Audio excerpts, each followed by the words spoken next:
Louisiana, 1945. The train rolled to a slow stop beneath a thick, humid sky. The air felt heavy, almost tangible. Through the slats of the boxcar, German women pressed their faces against the wood, eyes fixed on the platform ahead. They had been warned: savagery, humiliation, captivity. But what they saw instead left them paralyzed. Black soldiers in American uniforms stood in perfect formation, rifles at ease, their expressions unreadable under the harsh sun. For a long moment, no one moved. The beliefs they had carried with them about race, America, and war itself began to unravel before their eyes. The journey had started 3 weeks earlier in northern France. Greta Hoffmann, a 32-year-old nurse, found herself among 200 other women in a makeshift holding camp outside Cherbourg.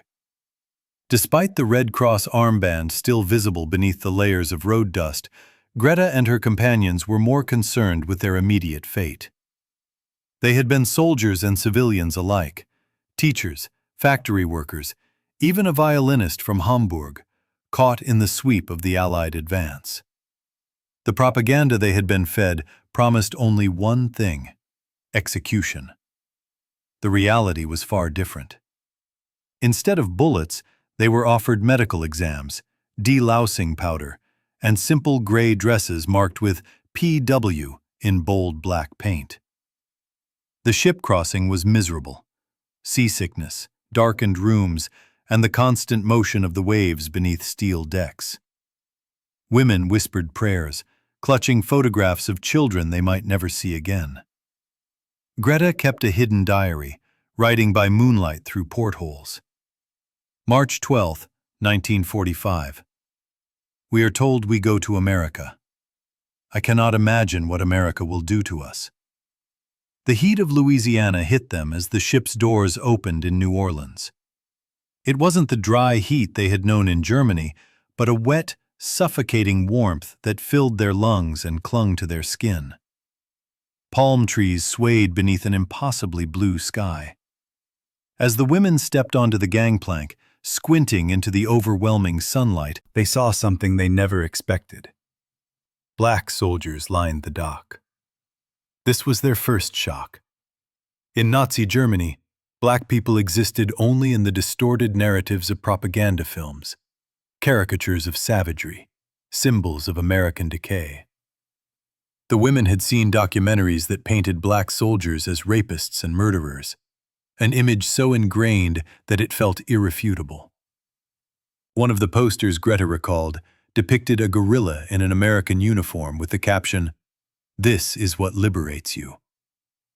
But here, standing before them, were men in neat uniforms, standing still, poised, their faces unreadable in the fierce sunlight. No violence, no threat. One soldier, his skin as dark as tobacco leaves, gently helped an older woman who stumbled down the gangplank. Greta saw the gesture, and for a moment, something in her understanding of the world shifted. The black soldiers in the convoy took the women north, their trucks open to the air, crossing unfamiliar landscapes. Flat, endless, with strange moss-draped trees and rusty-colored rivers. The silence of the journey confused them, especially when a soldier, noticing a woman fainting from heat, stopped to let her recover in the shade. These small acts of kindness felt more disorienting than cruelty ever could have. The camp, emerging from pine woods like something from a fever dream, was unlike any they had expected. Rows of simple wooden barracks lined the land, surrounded by wire fences that looked almost decorative next to the steel and concrete they had imagined. The guards inside the watchtowers seemed indifferent, reading newspapers or smoking cigarettes. The camp's commander was a black man named Captain Robert Hayes, a fact that would have been impossible for anyone back in Germany to understand. A black man, commanding white prisoners? That alone shattered everything they had been taught.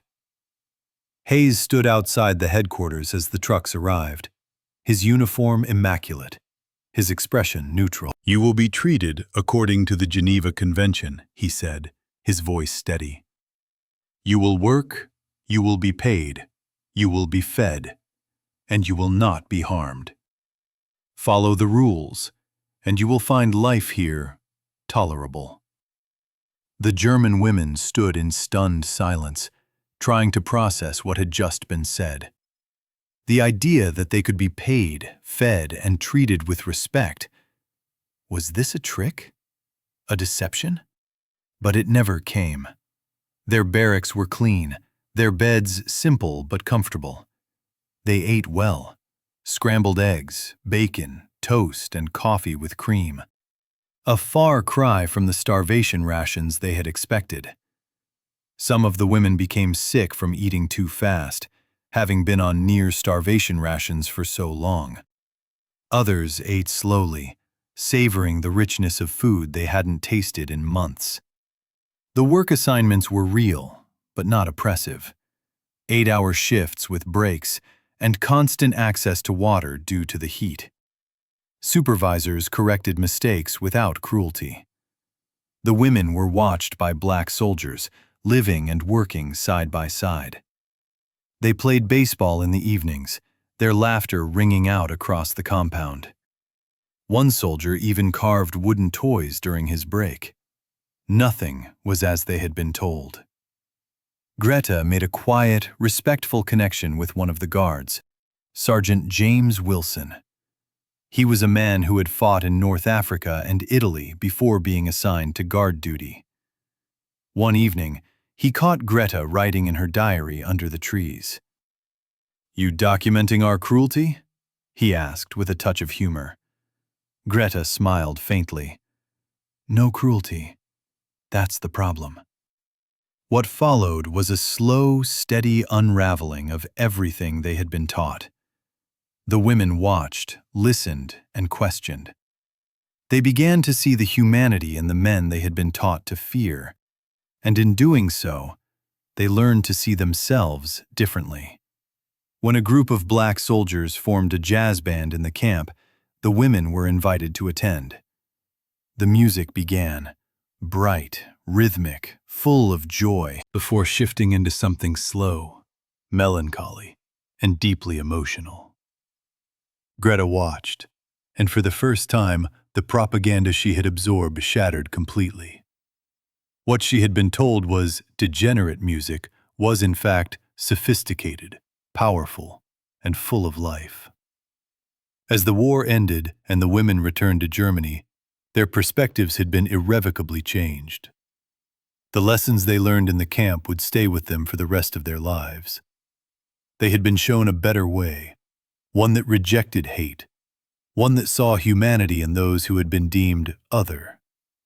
In the years that followed, Greta taught history, not the sanitized version, but the truth. Lisa married an American soldier and settled in Georgia. And Captain Hayes continued to serve, a quiet reminder that sometimes the greatest victories are won not on the battlefield, but in the hearts and minds of individuals. This revised version focuses on the transformative experiences of the German women, illustrating the humanity and dignity they found in the black soldiers who guarded them, against all the expectations and propaganda they had been fed. The themes of reconciliation, learning, and personal growth are central, while ensuring the tone remains respectful and engaging for an American audience.